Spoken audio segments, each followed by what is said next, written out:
అందరికీ నమస్తే. నేను మీ సరిత. అందరికీ వినాయక చవితి శుభాకాంక్షలు. ఈరోజు నేను చేసిన నైవేద్యాలు పాశం, పంచామృతం, తుమ్మకూర పప్పు, చింతకాయ పచ్చడి. వీటిని దేవునికి నైవేద్యం ఎక్కిద్దాం.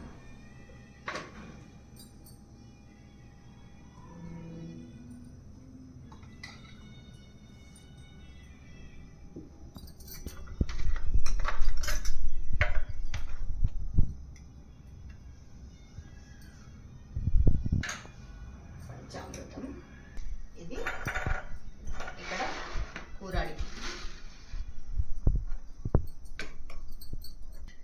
ఇది కూరాడికి.